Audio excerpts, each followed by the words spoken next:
Hola a todos, mi nombre es José Manuel Hernández Ceguera y voy a exponerles proceso constructivo de una carretera y exactamente de un pavimento rígido. Un pavimento rígido es es una superficie de rodadura de una losa de concreto hidráulico que está apoyada en diferentes capas de materiales con una cierta resistencia para su mejor uso y estos tipos de materiales tienen que estar estipulados en las normas técnicas en el lugar donde se encuentren.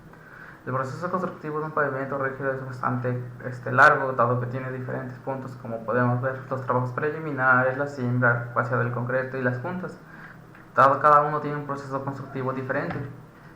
Dentro de los trabajos preliminares tenemos que entender que hay un control de tránsito estipulado en el manual de dispositivos para el control de tránsito en las calles. Este nos va a dar instrucciones y cómo se debe realizar un buen control de tránsito cuando se realice una construcción.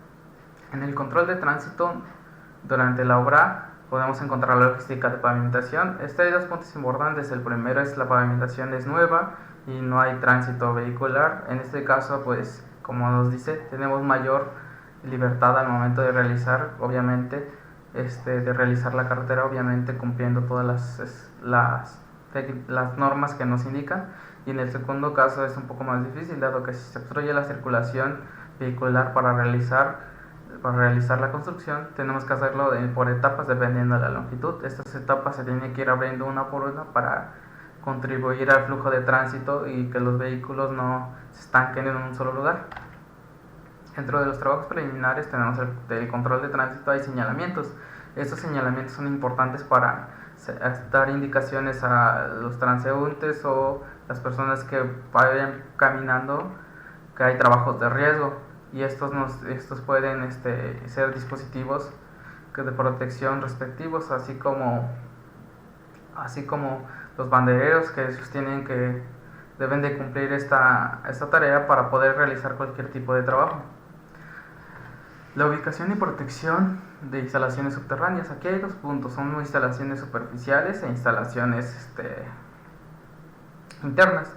Como podemos ver, podemos encontrar en las internas que son drenajes, agua potable, inclusive instalaciones eléctricas. En las superficiales son postes de luz, instalaciones eléctricas, inclusive hasta instalaciones de agua potable. Esto se tiene que tener mucho cuidado, dado que cualquier daño que tengamos nosotros tenemos que hacernos responsables por ello. Después de esto tenemos que proceder al desmonte. Se tiene que limpiar el terreno sobre el cual se tiene que construir la carretera y se debe ejecutar a mano y con maquinaria dentro de los espacios comprendidos de las líneas. Esto es muy importante, dado que tenemos que saber que tenemos que trabajar en un área muy limpia. Después viene el trazo y la eliminación. Una vez que todo el terreno está limpio de la maleza y esté más o menos y no entorpezca la ejecución de los trabajos, se llega al trazo y la nivelación, de donde la nivelación tenemos que encontrar todos los bancos de nivel dependiendo el proyecto y el nivel que se espera, y tenemos que marcarlos, así como también tenemos que el nivel de piso terminado hasta donde va a quedar nuestro pavimento, y ese trazo puede ser con cal para que tenga una mejor visibilidad. Después de tener el trazo y la nivelación tenemos que proceder a la excavación. Esta excavación tiene que ser dependiendo del tipo de suelo que se encuentre y cuál es la profundidad esperada. También puede ser dependiendo, como decíamos, el tipo de suelo, y puede ser de a mano o a máquina. Este punto es bastante importante, dado que en el proceso constructivo estos pueden ser conjuntos y tienen que llevarse de la mano para poder realizar un trabajo eficaz. Lo ideal de la excavación es que llegue hasta el terreno natural, donde este punto es importante y se tiene que aplicar tanto una biocompactación con el objeto de estabilizarlo y nivelarlo. En la capa suprasante es bastante importante, dado que soporta las cargas rodantes y transmitidas de la base y de la losa del concreto a las terracerías. Para el proceso constructivo debemos de checar el tipo de suelo que hay en el subrasante, dado que si no cumple los estándares que se necesitan, tiene que buscarse un banco de préstamo de material para traer ese material y vaciarlo en donde va a ser la subrasante y tener una mejor capacidad de cargas. De ese caso se tiene que nivelar y se tiene que parcialmente se tienen que agregar los materiales a la capa subrasante y se tiene que esparcir durante toda la longitud para tener una base sólida para que soporte la subbase y la losa del concreto. En la subbase este punto es muy importante, dado que dentro de esta es la que va a soportar todo el concreto hidráulico, donde se van a transmitir la mayoría de las cargas. Los espesores tienen que ser dependiendo del tipo de losa que se va a poner encima, y la construcción deberá ajustarse a los perfiles tanto longitudinales y transversales.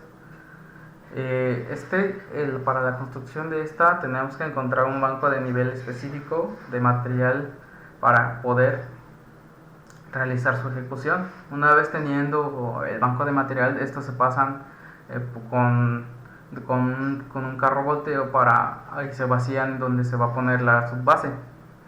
Una vez estando el material ahí, se comienza a esparcir ese material con una motoniveladora u otro aparato mecánico. Una vez realizado este proceso, se tiene que agregar agua y se tiene que compactar hasta tener los perfiles deseados para la subbase y que tengan que soportar la losa de concreto. Después de una vez tenido la subbase, se tiene que colocar la siembra donde va a ser colocado el concreto. Esta puede ser tanto de madera como de acero, y puede ser tanto una siembra fija o una siembra deslizante. Esta tiene que ser bastante estables para soportar el esfuerzo mecánico, y esta se tiene que ir colocando con estacas dependiendo de la longitud y la sección transversal de la losa de concreto. Cada estaca puede ir medida dependiendo de diferente longitud, por lo regular es casi cada 50 o un metro, cada 50 centímetros o un metro. Y para que tenga un buen funcionamiento, se tiene que poner, y al momento de colocar el concreto tienen que estar aceitadas para que al momento de removerlas se puedan quitar fácilmente y no tenga ninguna aleación con el concreto.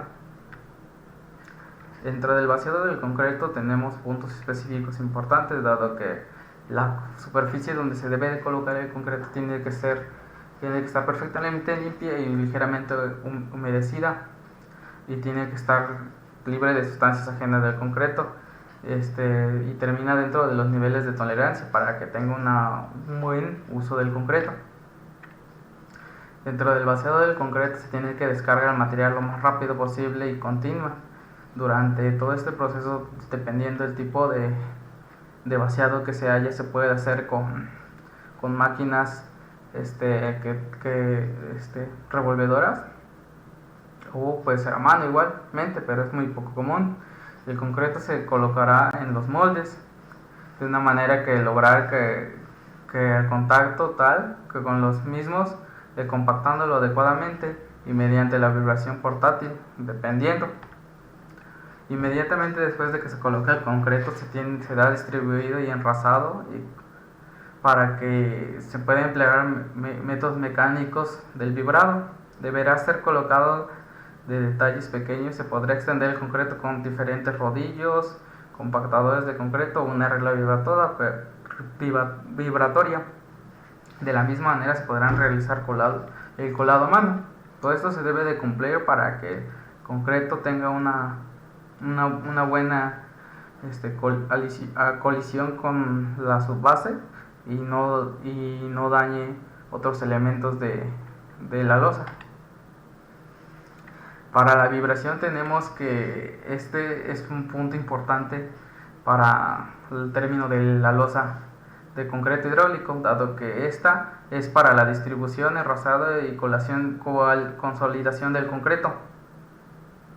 Se deberá pasar sobre el material colocado tantas veces como sea necesario para compactarlo y borrar imperfecciones que se requieran. Puede ser, como lo vemos en la imagen, con una una vibradora de regla, inclusive rodillos vibratorios. También hay máquinas especiales donde se mete una manguera para que da la vibración del concreto. Esto nos ayuda mucho para dado que así tengamos superficies y lugares libres de poros y de acumulación de agua. De una vez acabado la vibración, se tiene que dejar secar por un determinado tiempo hasta que se logre el sangrado y se realiza el texturizado.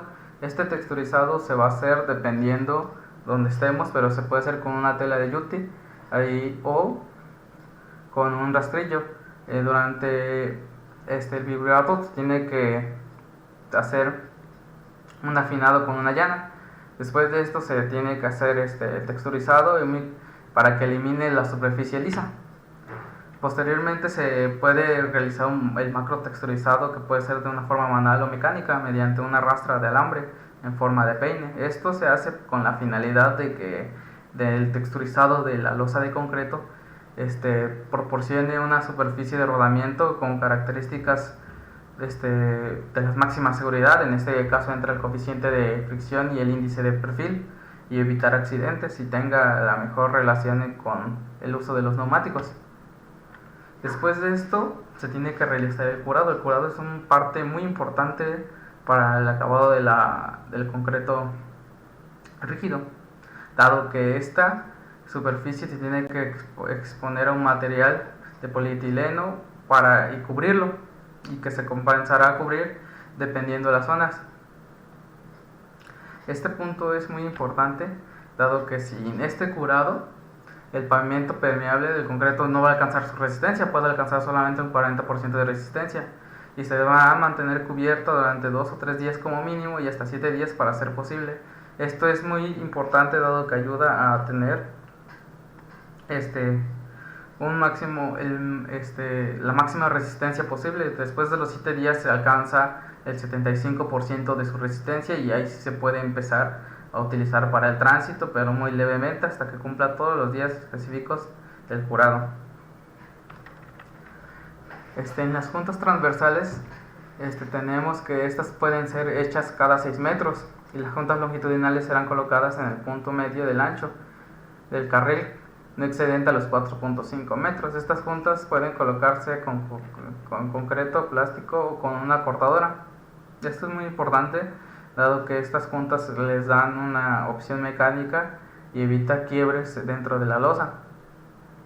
Y esto es muy importante, y esto se tiene que poner casi al final del acabado de todo el concreto. Y eso sería todo.